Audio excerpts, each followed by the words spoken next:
and we are excited here to give you a look into Ottawa University's deployment of Meraki at their, on their campus. So my name is Emily. I'm part of the product marketing team here at Cisco Meraki, and this is the agenda for today. We have quite a lot of stuff that we want to cover.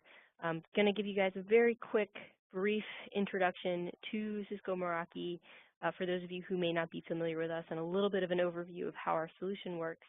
And then what we're going to do is try to spend the majority of our time today talking with Adam. Basically, I'm hoping that this will be a very interactive event. My good friend and colleague Tanya is with me on the call today. She's helping to manage and monitor questions that come through on the Q&A box. And what I highly encourage you to do is, as we go through this presentation, please do type in your questions. We are wanting to make this more of a fireside chat of sorts so that you have the opportunity to ask Adam questions. We'll have a couple of slides that we are putting up sort of in the background with some information about the deployment at Ottawa University, but is this a structured session? We're trying to keep it open for Q&A. So we'll spend the majority of the time in the case study with Ottawa and asking some great questions, and then I will demo the Meraki San Francisco network so that you can see a live production demo of Meraki deployed. Very, very quick, very high level, and then we'll wrap up. And then if there's any additional time for Q&A, we will address that. So let's get started. A little bit of house cleaning before we begin. I am excited to announce that we do have free access points for the qualified IT professionals on today's call. There are some eligibility requirements, so definitely check that URL at the bottom of your screen. It's meraki.cisco.com/freeap. But we will be sending a free access point to you, and we'll include a 3-year cloud management license as well. So it will be fully operational, and you will be able to test out all the features, the wireless features that we perhaps covered today during our session. So the only thing we do ask is that you call us to confirm your shipping information. That way we make sure that your access point goes where it was intended and doesn't end up someplace strange. There should be a reminder email in your inbox. Definitely check your spam folders if you don't see it. We've heard about it ending up there. But in that email reminder about today's session, you should have information about your Cisco Meraki rep and a phone number there. And that is who you will call to confirm your shipping information so we can send out your free access point. All right, without further ado, quick introduction to Cisco Meraki. If you are unfamiliar with us and haven't heard about us, we used to be a startup. We were founded in 2006 by a research team at MIT, and while at MIT, they were working on a project called the RoofNet project. They were literally attaching wireless access points to the tops of apartment building rooftops in Cambridge, Massachusetts, and they were trying to figure out how to manage those over the internet. And so in some sense, we gave birth to the notion of cloud-managed networking, and we branched out. Once we developed cloud-managed wireless access points, we developed a line of Layer 2 and Layer 3 access and aggregation switching. We developed security appliances. We have VoIP phones. We have an enterprise mobility management solution for iOS, Androids, Macs, and PCs. And our latest product line is actually the MV line of security cameras. So all of our equipment is designed to be 100% cloud managed. There's no on-premise controller of any sort. And we were noticed by Cisco and acquired by them, I think at the end of 2012. So since that acquisition, we have been continuing on our merry way of research and development and launching innovative features and products. And we are one of, if not the fastest growing business unit within Cisco. And so we see a wide array of interest in our products across many, many different verticals, not just higher education, but we will be talking about higher education use cases today, of course. Now, the way it works, when I said there's no controller, it's all cloud managed, the way it works is very simple. You get a piece of Meraki equipment or an array of Meraki equipment, whatever you've ordered, and you plug it into power, and you plug it into the Ethernet onto connection out to the internet. And what happens is the Meraki equipment will initiate a secure connection back to our cloud. And by cloud, I mean our data centers that are deployed all over the world.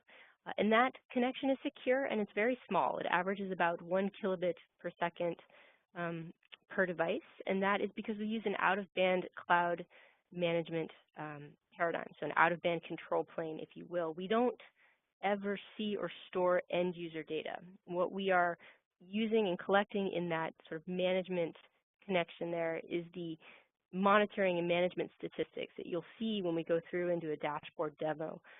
So things that allow you to see the number and types of unique client devices, the number and bandwidth consumption and types of various applications, the ability to configure your equipment and what have you. And so what you're doing is you're actually accessing all of your gear from a web-based centralized system. For all intents and purposes, we call it the dashboard. So you literally would open up a web browser from anywhere in the world you have internet access, from any internet accessible device, and you would go in, find your, log in with your credentials, see all of your networks across your entire organization, wherever in the world they're deployed, and you can drill down into individual networks and then see the array of Meraki gear that you might have deployed at those locations, whether it's an access point or a switch or your mobility management solution. And so what this gives you is a really broad, intuitive, centralized way of managing and monitoring an array of IT equipment. Really reliable paradigm. Like I said, our data centers are deployed all over the world. There's significant service level agreement uptime that we have there. There's hot failover and things like that within our agreements with our data centers, for example. And if you happen to lose connectivity to the internet, if your organization or your campus loses connectivity to the internet, that's okay. Your network will continue to operate with its last known configuration settings, your Meraki network. So, you know, normally what you're trying to do is troubleshoot with your ISP to figure out why your connection went down. But if you have accidentally disconnected yourself because of some misconfigurations, there are still ways to get into your Meraki equipment without relying on the web or the internet to be connected. So you can actually go in and manually make adjustments if need be. Now the solution is also incredibly secure. So we ourselves are PCI Level 1 compliant. Like I said before, we use an out-of-band control plane, so no end-user traffic is passing through our cloud. Our data centers undergo daily penetration testing. They are SSAE 16 certified. I think that was formerly SAS 70 certified. You can get a lot of information about our data centers, security policies, things like that. If you go to that URL at the bottom of your screen, which is meraki.cisco.com/trust, we try to be as transparent as possible, so a lot of good information there that I would encourage you to check if you have any questions. But this is sort of the 30,000-foot view of how the cloud management piece works. And like I said, we are present in an array of verticals for an array of different customer sizes, some small customers, some large customers, some that have only a few sites or one site to manage, to some that have hundreds of sites that they're trying to manage remotely. And this is just a small little sample of some of the higher education campuses that have deployed Meraki. All right, so let's get to the meat of today's presentation. We can talk about Ottawa University and the full stack network visibility that they have there. And with me, I believe, on the call is Adam Caylor. Adam, are you there? Yes, I am. How are you? I'm doing great. Happy Tuesday. Yes. I do want to say it's myself and Emmanuel Opara, who is our network administrator. So we are both here, ready to answer any questions. Awesome. So like I said, guys, on the call, please do submit your questions via the Q&A box. So if you guys could just very quickly give us a little bit of a background about yourselves and what you do at these organizations. Thank you, Kevin. And let us know, you know, sort of who is Ottawa University and what were they looking for a new IT solution? Sure. So the actual solution was presented and pitched, if you will, actually before Emmanuel and I even started working here. So I've been here since August of 2016. Emmanuel started in April of 2016. And so the previous administration they moved forward with that idea, and then it was kind of our job to get everything implemented, if you will. So I was familiar with the product. I had heard of it. I was formerly worked for a K-12 environment. And of course, Meraki has a pretty large stronghold in that in that area. So essentially, in terms of job responsibilities, so I kind of manage the overall network, so networking, backbone, ISP connections, server infrastructure, and Emmanuel, the network administrator, he really dives into a lot of the nuts and bolts and ones and zeros, if you will. So, but yeah, we've been on the Meraki system. The deployment started really when Emmanuel started around that April time frame. So he was here for the majority of that, and I was for the last I'll say month or so. Okay. I think what really stood it apart as a solution compared to other vendors is the simplicity of managing it, everything from a single pane of glass. So it's just the idea that we could replace all different types of vendors and different brands of equipment, and then replace it all with one vendor, have one support phone call. It was just everything be much simpler, and with our sites that we had remote, and then the possibility of expansion, which I'm sure we'll get into that here pretty soon. It just made a lot of sense to go with Meraki.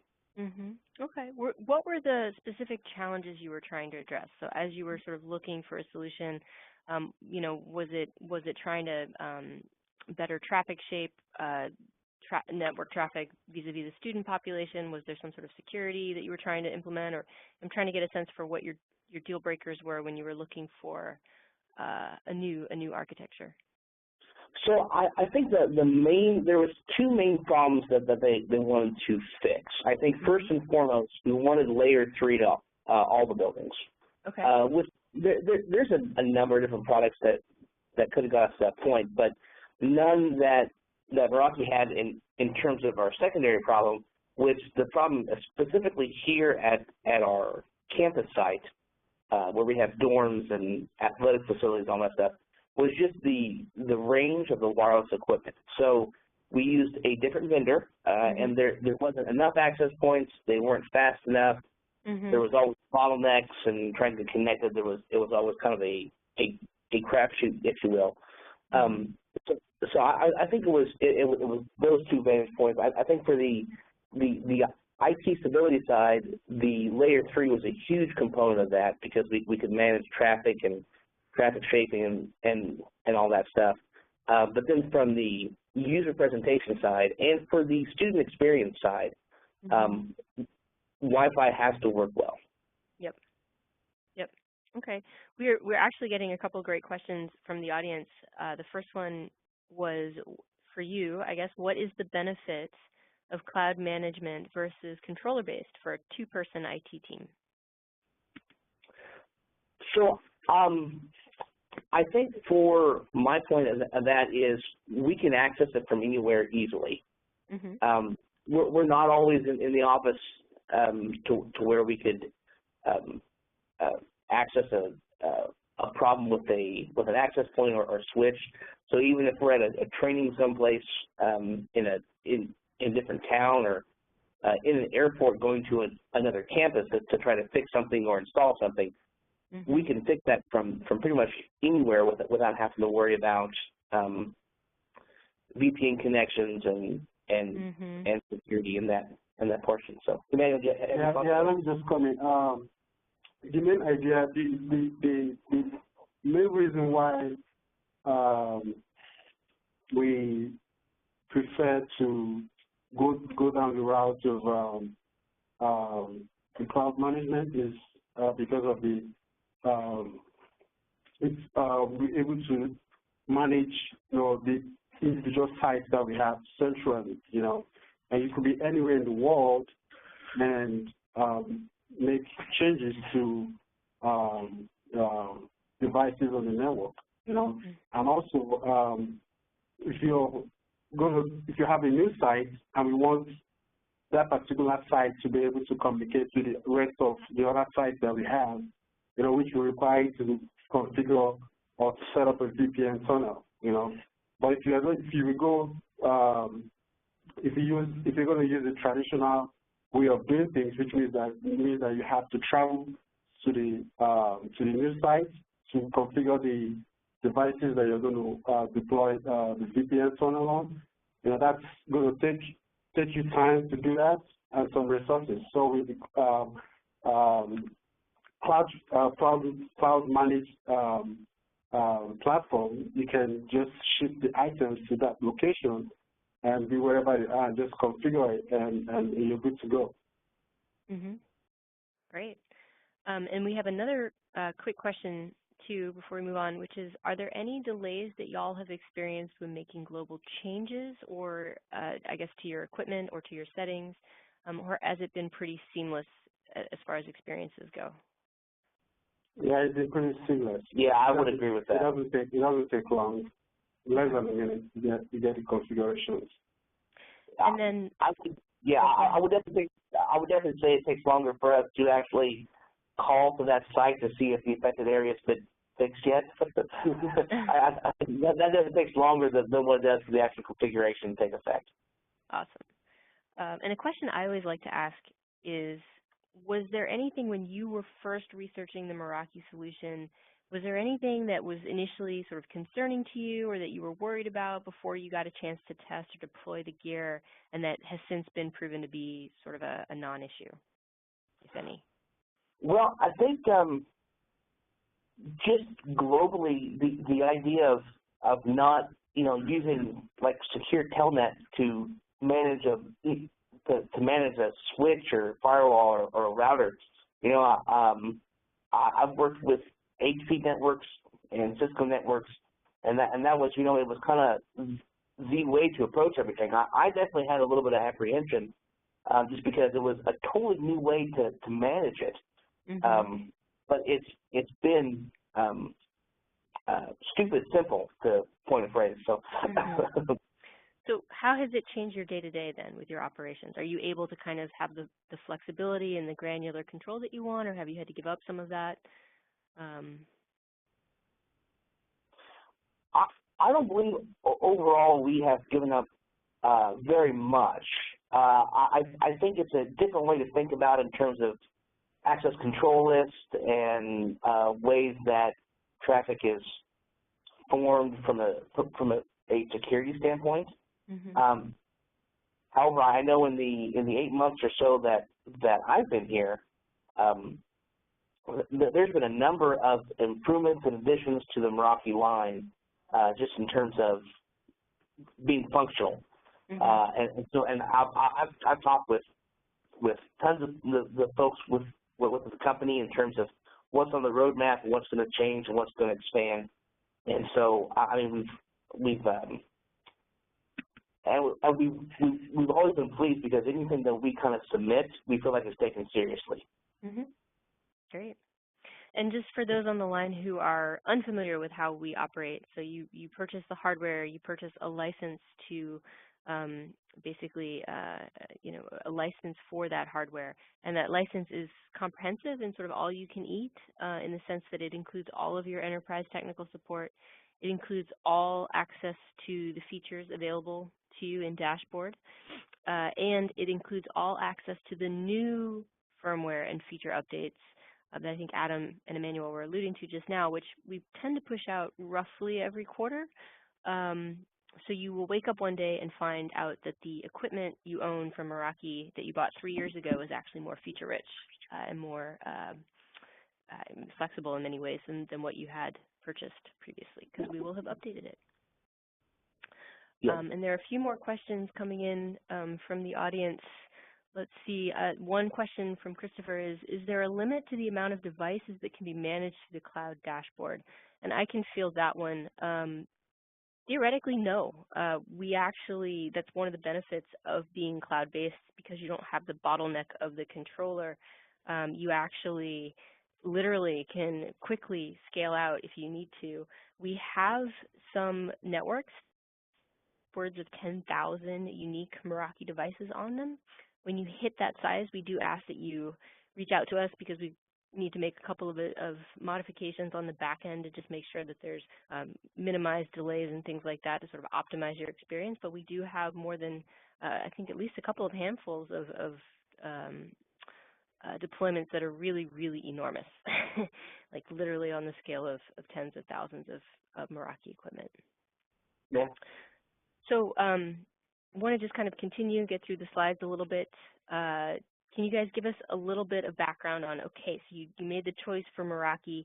How have you got it deployed? What devices do you have, and what are you using it for? So we're using for everything network related. It's firewall to AP and everything in between. Our core switch, our interconnect switch, every point of that.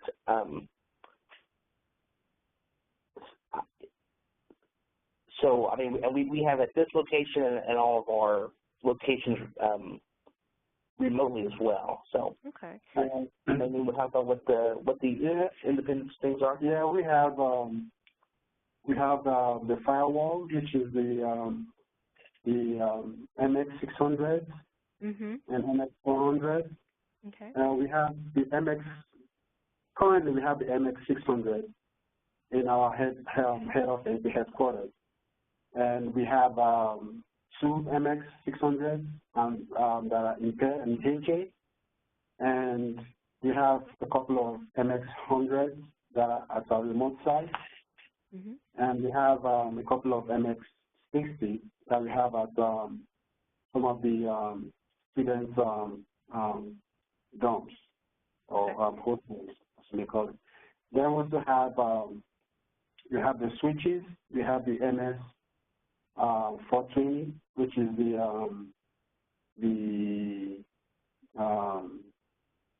aggregation layer switch, and we have a couple of MS 350s, and we have some old MS 220s. Okay. Then we have the APs.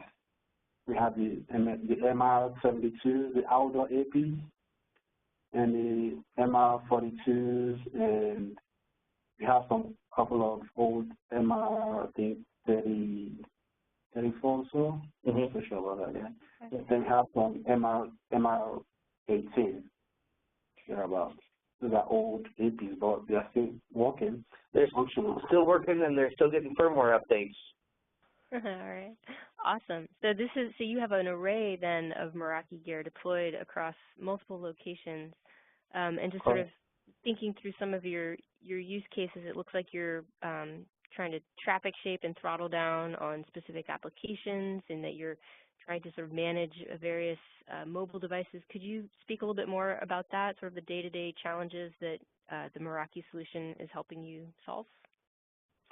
Well, we actually had some things come up pretty recently that was kind of out of the band, I think, of what the systems management portion does. In terms of it'll kind of look at like CPU usage and available hard drive space, and there's also an option to control the client remotely, which of course with the client permission. That's been a big help, especially with our new campus coming on board out in Surprise, Arizona. We've had users who maybe weren't on the network, but they were at their home or in a hotel working, and they had a problem accessing a network resource or couldn't get on VPN. With Cisco Meraki and the client that's installed them there, even if they're not on a Ottawa University owned and monitored network connection, we can still connect to them remotely, which is a huge help in terms of trying to support end users. Oh, that's a great use case. Have you guys done any additional remote troubleshooting? Have you used any of the sort of integrated features like cable testing and things with your switches by any chance, or any fun troubleshooting stories there? Yes. Yeah, that was an issue we had a couple of months ago. I think that was in Phoenix. No, sorry, Brookfield. So with the help of the cable testing feature, I was able to detect that there was an issue with the cable that runs from the switch to the host, so where the computer was. So that was that's a feature that has really helped, in troubleshooting as well from a device remotely. Mm-hmm. I agree completely. We had an issue here. Well, before I get to that, right above that portion is where you can actually cycle a port to simulate unplugging the cable and plugging it back in. That's been very handy in trying to solve any kind of issues with PoE or any kind of cameras. So like the security cameras which are powered over PoE. So that's been very helpful. We had an issue where we had one of our signage players in our student center. It had went out, and the company was kind of dragging their feet on replacing it, saying it was a network problem. Well, with the cable testing equipment, we could prove that it was the actual pair that carries the PoE had come unconnected somehow or fried or something. So that saved us hundreds of dollars on a new signage player. That's great. So in terms of, I want to dive into the Meraki demo, because maybe that'll help bring things alive and let you guys suggest things to demo that you use daily in your operations at Ottawa. But can you talk a little bit about what's next? What are you excited about vis-a-vis Meraki and sort of your tech deployments going forward? I think overall, for me, in terms of the firewall and switches, we're kind of adding more pieces of that security element, APLs, adding more of those traditional Cisco switch features, and they're adding them slowly to make sure that they work. So that's what we're excited about. With our new campus coming online, we talked about this a little bit earlier. But we configured everything here and just shipped it out there and plugged it in and minor configuration steps, and we were up and going. That saved a pile of money in terms of travel and hotel charges and all that good stuff. So I think overall, from my aspect, I'm most excited about just where Meraki goes from here. More integration of product and newer products too. Emmanuel? Yeah, I would say currently we're not using any of Cisco's VoIP solution, and I'm aware that Meraki has a VoIP solution, and we want to see how that solution will fit into our business case, in Ottawa. So we're looking forward to having that work in our, environment. Great, awesome. We're getting a ton of additional questions, and I think some of them I can possibly answer in the demo when we go through. So what I'm going to do is dive in, and we're going to keep collecting questions from the audience, so please keep typing them in, and we will sort of field them throughout the demo and throughout when we get to Q&A at the end, time permitting. But let me actually sign back in again. But I want to show you guys what we're talking about here, because that might answer a bunch of questions. And thank you both, Adam and Emmanuel, for sharing all of those details about your network. That sounds like a really fun deployment, actually. Oops, let me...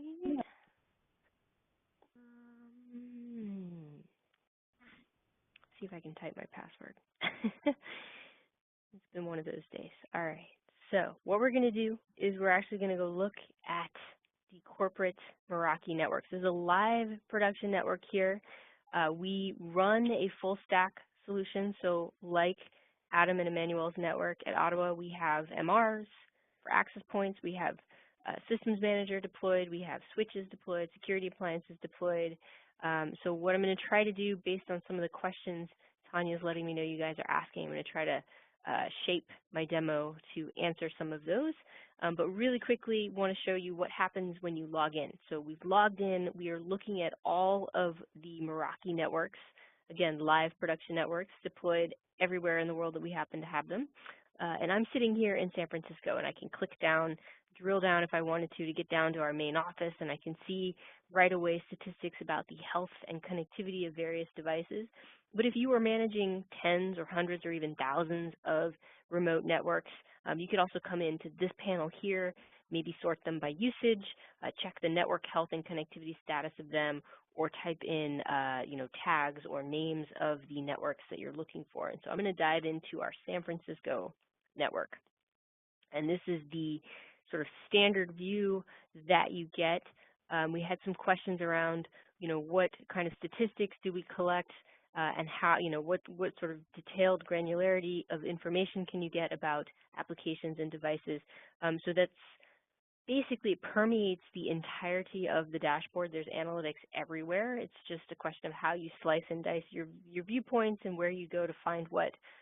So to start off with, we can actually get some aggregate statistics about our San Francisco office for a given time frame. So we could look, for example, at the last week's worth of bandwidth consumption and application consumption. And what we're seeing, okay, we had roughly 2,800 unique client devices connect for the last week.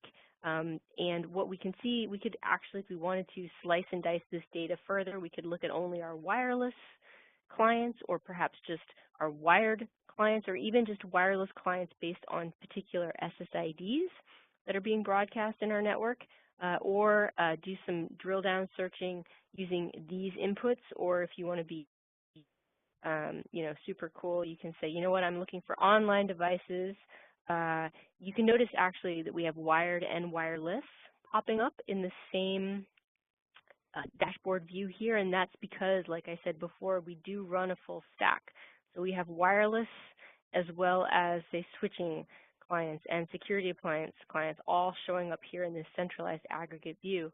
So maybe I only want to find our wireless clients, and maybe I only want the ones running Mac OS. Or maybe I really want to find all of our Androids and Androids that are Samsung devices. So I can literally in real time drill down, find the 5 client devices out of 2,800 that I want to find. I could select them all, and this is one way that I could start applying policies. So we call this ability to identify devices client device fingerprinting. It's automatic. You don't have to download or install anything to have this. It's part of the benefit of being a cloud-managed solution, as we seamlessly push these sorts of updates to your gear so that you can identify the unique client devices. And I'll dive into one in a second, but I also want to highlight that we also have application fingerprinting. And again, we sort of algorithmically classify and tag hundreds and thousands of websites and applications behind the scenes for you, and we auto-update that, so you're never needing to sort of manually download a list of applications to be able to identify these within your network and your organization. So we can right away come in and see, all right, again, for the last week, across all of our wired and wireless clients, let's sort by usage, we can see which applications are consuming the most bandwidth. And, we're in a corporate environment, so maybe something like YouTube or iTunes is concerning to us. I could very easily click into iTunes. I would get more information about this particular application, and I can, of course, sort again if I wanted to see who is using the most iTunes. Of all iTunes users usage for the last week, here are the devices that are consuming the most. And in fact, one device is consuming quite a bit. Now, this is another way that I could dive into a client device, just to click on it this way. But I could have clicked on any of those clients that we sorted earlier, right? The Samsung Androids that are wireless, that are online right now. I could have clicked in there and come to a similar page pertaining to a specific device. And so this is the sort of granular detail that you get just with our wireless deployment, right, you're going to see that the device is associated. You're going to see which wireless SSID it's currently on and, say, signal strength and how we have authenticated the device.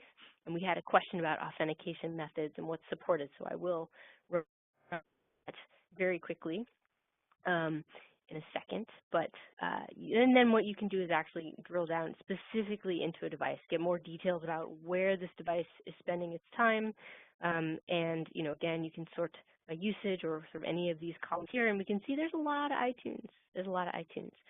So maybe what we want to do is come in and again outright block this particular user or apply a particular group policy that we may have created, or even apply a policy based on SSID, which wireless network they're connected to. And there's some basic troubleshooting here as well. Now, because this device also has our Systems Manager mobile device management profile installed and enrolled, we can get even more granular details about this device. So if I were to click into its Systems Manager profile view, now I'm really getting granular. I have a ton of more information about that specific device, about specific security policies that are applied to that device, even down to things like storage and disk use. There's a slew of live tools here, including that remote desktop that Adam and Emmanuel were alluding to earlier, that lets you literally dive in and start remotely troubleshooting a device as if it was sitting in front of you. And a ton more information about performance and applications installed and what have you. And this is where you can come in and really granularly fine-tune which applications are automatically deployed to a device, if there's any geofencing rules, et cetera, et cetera. So really quickly, just to kind of back out, I want to maybe very quickly in the next 5 or 7 minutes or so, just quickly give you some highlights for each product line, since we're looking at a full stack solution. So we saw with the wireless, well, actually we saw network-wide that you could look at clients, you can identify applications, you can identify device types, you can drill down into a client device and apply policies. Network-wide, it's very easy to apply policies. I can talk more about that if you guys are interested, but it's very, very easy. We have layer 7 application awareness, so you can create and filter policies and throttle and prioritize traffic just based on the application name, which we provide to you, or you have ways to customize at layer 3 if you want via IP and protocols.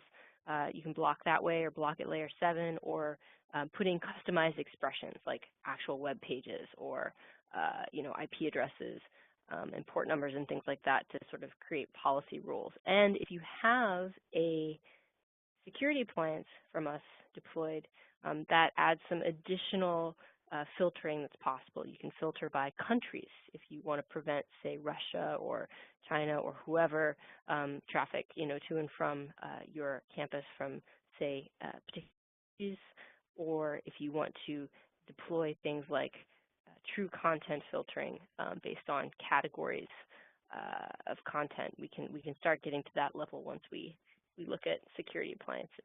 So really quickly, on the wireless side, question we had, how many SSIDs are supported? You can support up to 15 unique SSIDs per AP. I wouldn't put them all on at once because of interference, but we support things like AP tagging.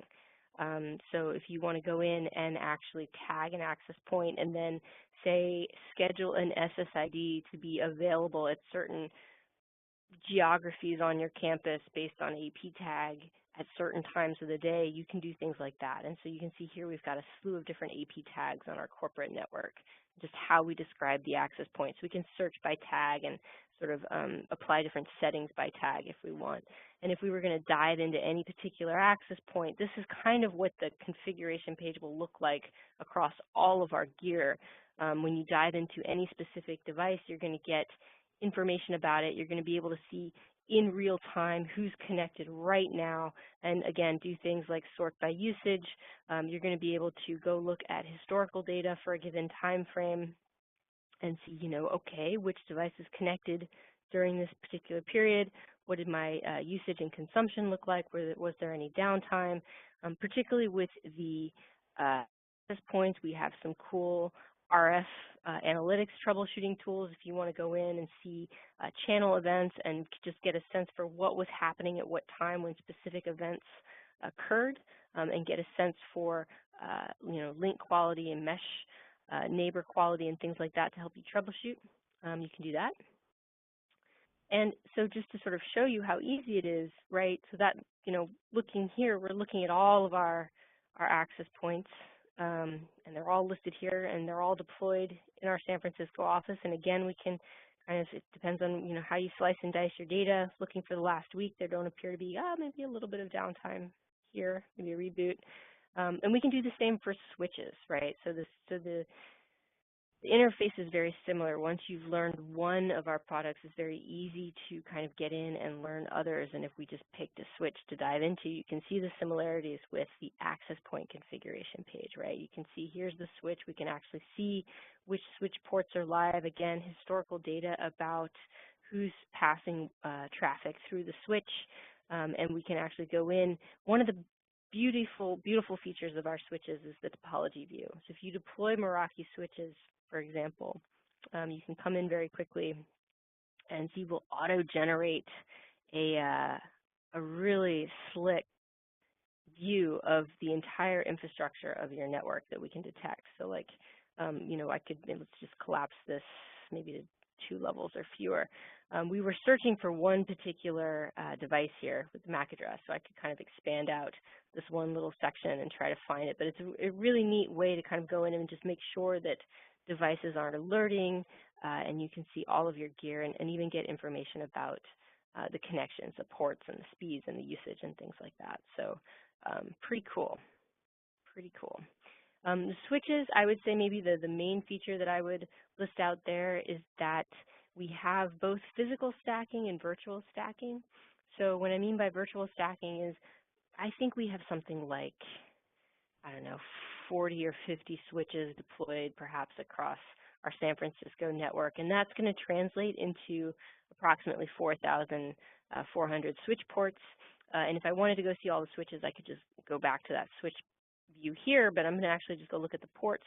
And what you can do with virtual stacking is you can say, you know what, I want to find all of my ports, let's just say let's say ports 1 through 20 perhaps across my entire switching infrastructure. So I've now gone from 4,400 ports to 1,800 ports. And maybe I want to only find the ones that are trunk ports. And maybe, on a specific VLAN or something like that. And you can see I've already drilled it down to 466 switch ports. And what I can do is then I can select all of those switch ports and hit edit. And then go in and start, applying different settings and policies to switch ports en masse, no matter where in the world they're deployed, no matter what model of switch they're connected to. It sort of sees your entire switching infrastructure as a single switch in some ways. And that's sort of the power of virtual stacking, and is possible because of our cloud-based interface. In terms of the systems manager, again, this is where you would come in if you have iOS, Androids, Macs, PCs that you really want to drill down into and manage at a really fine-tuned granular level. Once you have a profile installed on these devices, and there are various ways to do that, you can come in and you're going to see this searchable functionality, right? You can come in and find iOS devices. You can drill down into any specific device, get more information about it, set policies for it. It's very easy, for example, to deploy applications. One way of doing it is we integrate with Google Play Store and the Apple Store. And so, for example, you could say, you know what, I'm going to add maybe a new iOS app. Maybe I absolutely have to have Angry Birds. I can search the marketplace for Angry Birds, and I want Star Wars Angry Birds. I'm going to do that. Just say, you know what, I'm going to add Star Wars Angry Birds. And then what I'm going to do is figure out, well, who am I going to deploy this to? Now, all of my devices are listed here.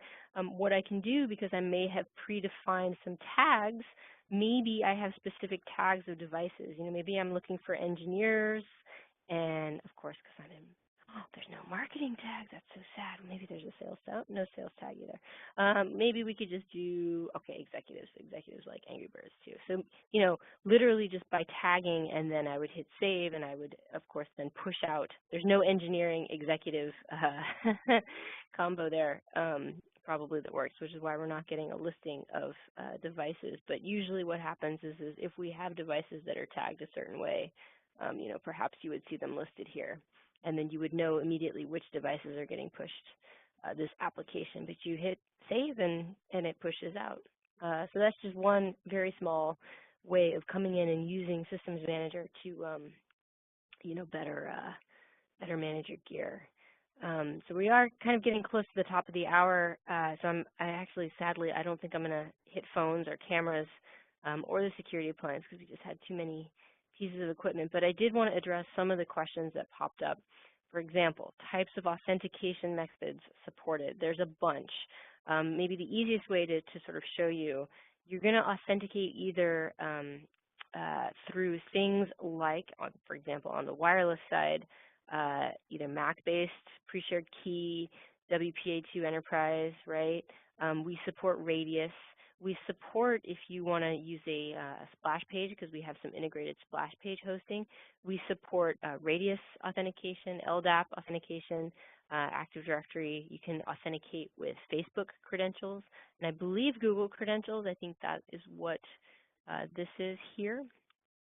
If we're looking at, for example, a secure, and this is by SSID, wireless SSID, for example, so you can set this up however you want to set it up on an SSID level.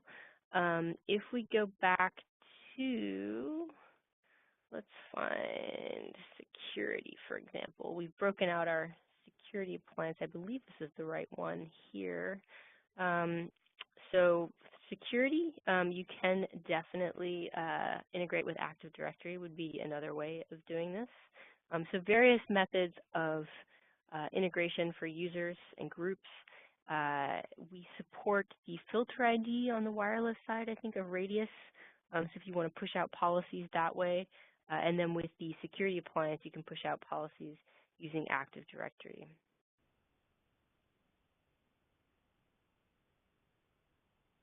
One other really quick while I'm here, site-to-site VPN, very easy to set up with the MXs, really, really simple.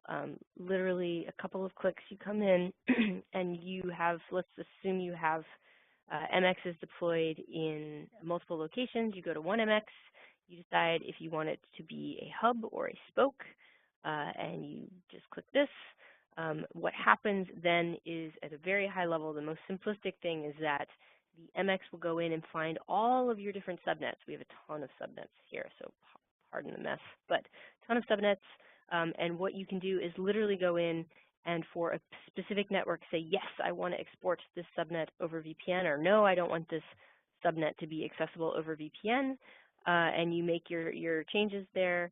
And basically it will pop up and automatically show you who all of the available remote VPN participants will be. So these are the other MXs deployed in your network that have site-to-site VPN set up and the subnets that they are exporting over VPN.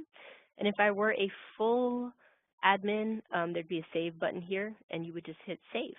Then you would go to the next MX and basically perform the exact same routine.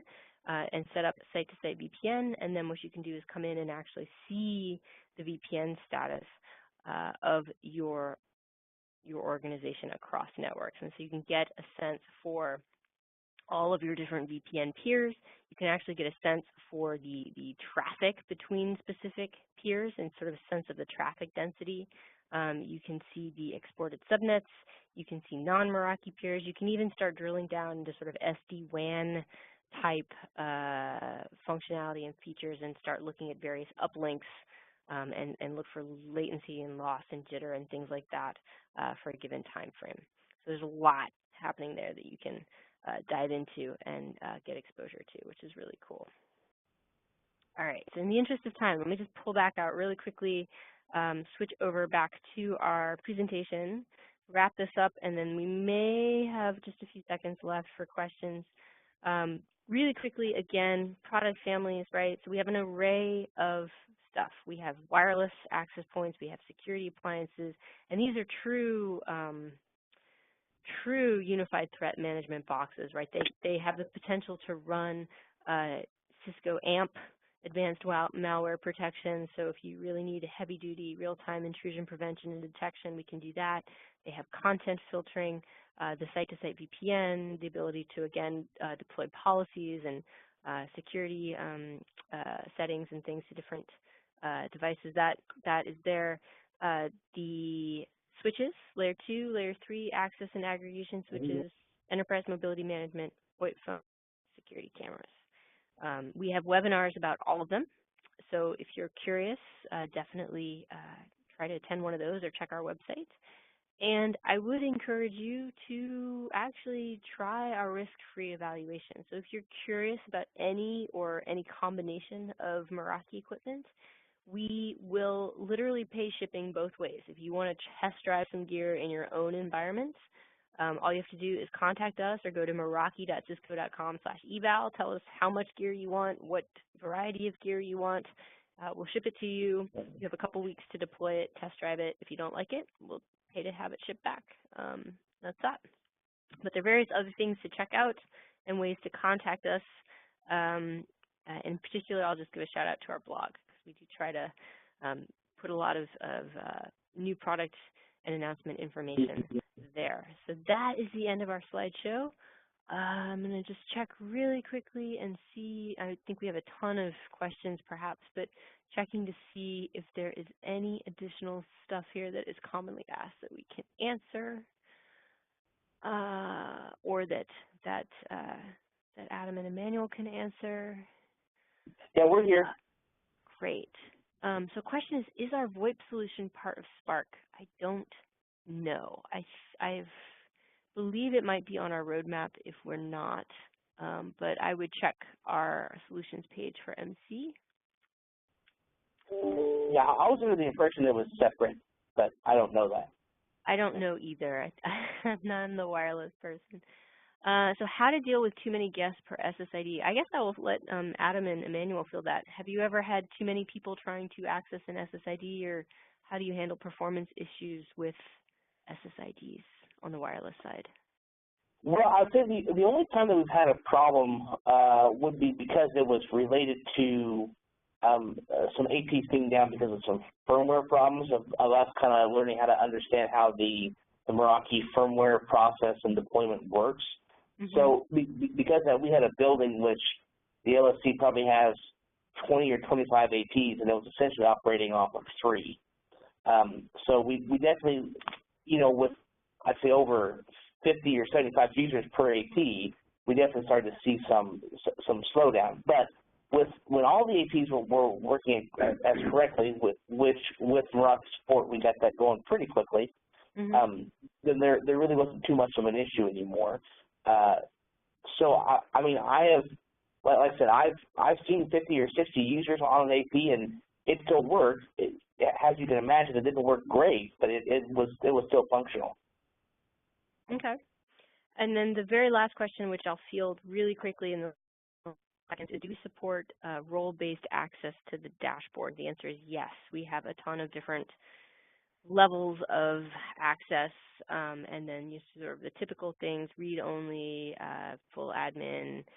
Especially with the cameras, it gets granularly, I think, down to like the camera tag as to who gets access to what. So a bunch of different opportunities to restrict access to the dashboard there. Okay, we are at the top of the hour. I do want to be sensitive to everyone's time. Adam, Emmanuel, thank you guys so much for taking time out of your busy, busy day to chat with us and all the people on the call. Really, really appreciate it.